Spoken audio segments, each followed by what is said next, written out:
Well, we're now being joined by our analyst, Dr. Constance Okoku, for analysis of this big story.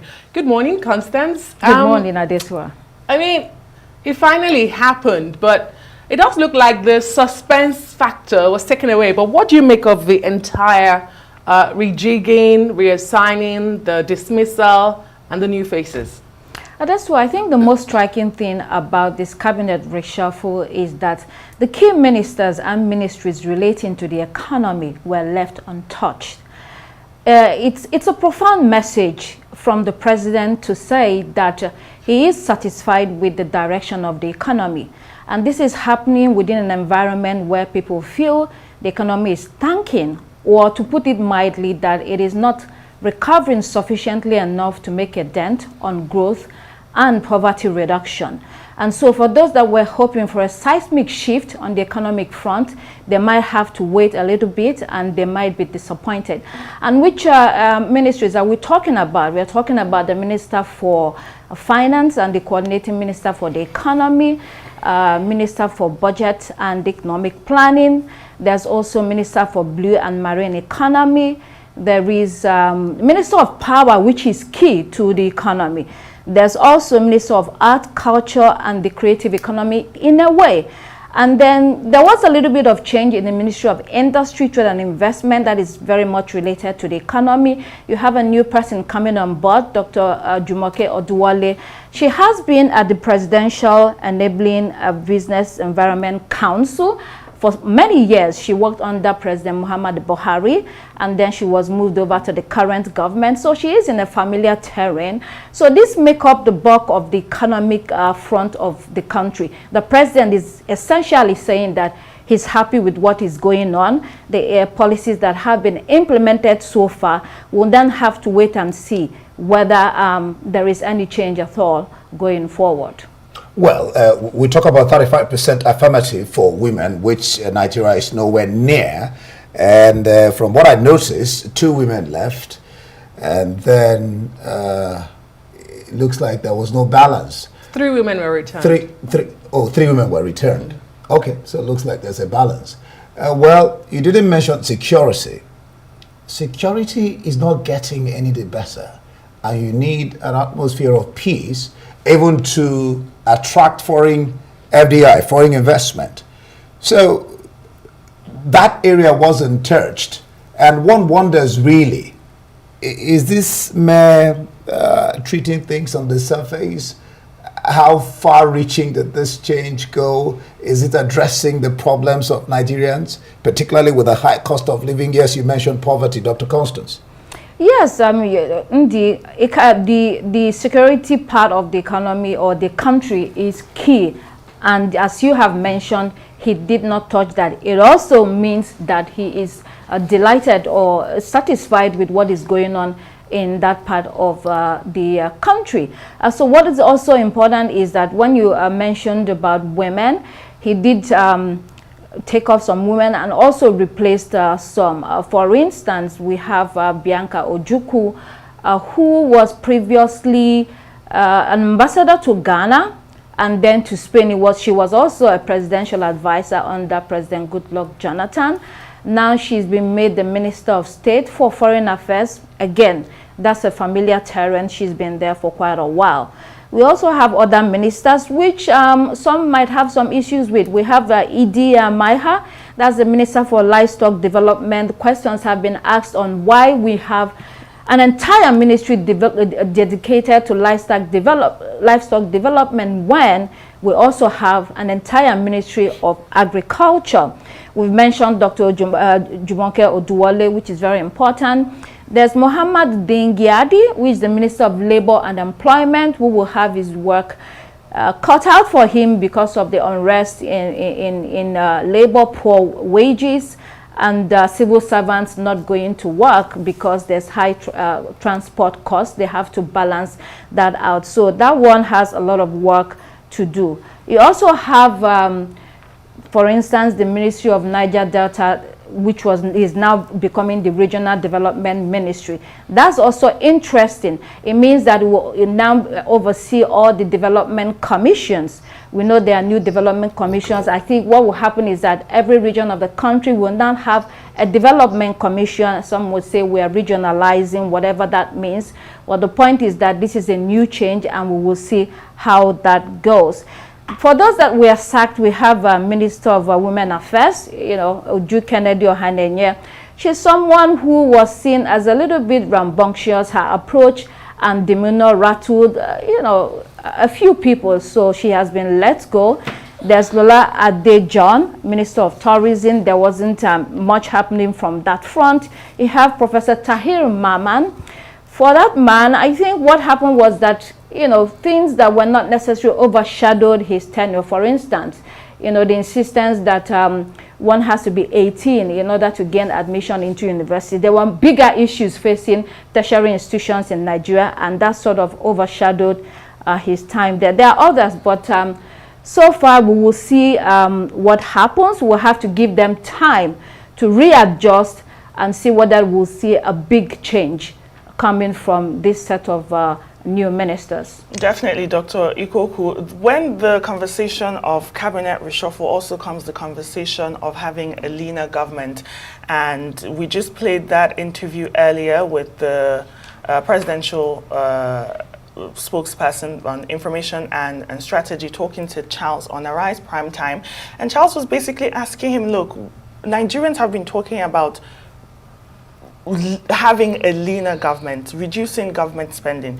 You're taking out 5 people and then you have 7 people. And also the talk about, they were also discussing the criteria for this rejigment, the criteria for this discharge. And the Mr. Bayo Nanuga said, look, it's not more of the president's expectation, it's more of the public's expectation. If you look at public expectation, that maybe the president also should have rejigged Ministry of Petroleum. What's your sense? There are so many ministries that a lot of people thought should have been touched. Yeah, petroleum is there, but he didn't. Again, it sends a message that the president is comfortable with what is going on so far. And let me quote what Bayo Onanuga said specifically. He said the reason why this cabinet reshuffle happened is that they want to reinvigorate the administration's capacity for optimal efficiency, pursuant of his commitment to deliver on his promises to Nigerians. That is President Bola Tinubu's promises to Nigerians. It is the prerogative of the president to hire and to sack. It is also his prerogative to decide how many people he wants in his cabinet. Yes, there is that conversation that it should be pruned down. At the same time, the president has decided that he wants to have this number of ministers. He thinks this will help him to achieve the mission and the vision that he has for Nigerians. At the end of the day, Nigerians will have to judge him based on the delivery and the results that his team is able to offer to Nigerians. I think that's the most important thing. Whether it's 30 people, whether it's 25 people, at the end of the day, the bottom line is what are the results that they will be delivering from Nigerians. And I think that's what we'll be looking forward in the months ahead. Very well said. And just to say that the number of ministers did not increase, they still remain 48. You recall that 2 positions had been left vacant, that of Betta Edu and Simon Lalong. So he sacked or dismissed 5, as they're saying, and he appointed 7 pending Senate nomination, meaning that 5 additional plus the 2 vacant ones, so they still remain the same number, just to put that out. But Dr. Ikoku, before we let you go, a story would like to get your input on this morning. A tragic one indeed. A 14-year-old Florida boy has killed himself after a lifelike Game of Thrones chatbot he had been messaging for months on an artificial intelligence app sent him an eerie message telling him to come home to her. A new lawsuit filed by his grief-stricken mom claims. Well, according to court papers filed, Sewell Setzer III committed suicide at his Orlando home in February after becoming obsessed with allegedly falling in love with the chat box on Character.ai, a role-playing app that lets users engage with AI-generated characters the ninth grader had been relentlessly engaging with the bot Danny, named after HBO fantasy series Daenerys Targaryen character, in the months before his death, including several chats that were sexually charged in nature and others where he expressed suicidal thoughts. That's according to the suit. So, Dr. Ikoku, I mean, this is scary. AI has come to stay, but are we in danger? We seem to be in danger this way. I mean, this story mirrors some of the dangers associated with AI and social media in general. It also highlights the fact that these people are impressionable. That boy was 14 years old. His brain is still developing, and so he probably believed that that was real, and so he was responding to a machine, an object, through the machine that he thought was speaking to him in real life. I think it also highlights the responsibilities of companies. I hear that his parents have sued the company. At the same time, it shows us that parents also have to be highly responsible. It is more complex and difficult to raise children in today's world where there is a lot of distraction on the part of the children and also on the part of the parents who are on the run all the time, pursuing their careers in order to make ends meet. There is blame to go around, but the point is that this is an example of our world today, and it will probably get worse as AI develops further. But it also might have to call on these companies to make sure that they're careful when it comes to the kind of programs and the software and that they put out there for children to engage with. Again, responsibility of parents to make sure that their words are not exposed early enough to all that is going on in social media and on the World Wide Web. Yeah, two things there, very important. The fact that the parents have taken this to court is interesting. But then secondly, at the time, Facebook was tasked on making sure that people don't take advantage of children on the what do you call it? Sorry? On the platform? Facebook on the platform. Generally, what do you call it? Social media? Social media, yeah. But then interestingly, the parents noticed changes in this boy. He was now beginning to behave odd. His grades were going down. So very important for parents. You must not allow your children do things, allow them do things that they shouldn't do. I want you to look at that. I think just to add to that, so we can just wrap it up. I think another angle to the story is how the 14-year-old boy killed himself. He shot himself with his stepfather's gun. So this is another conversation of access to firearms for minors, especially in the U.S.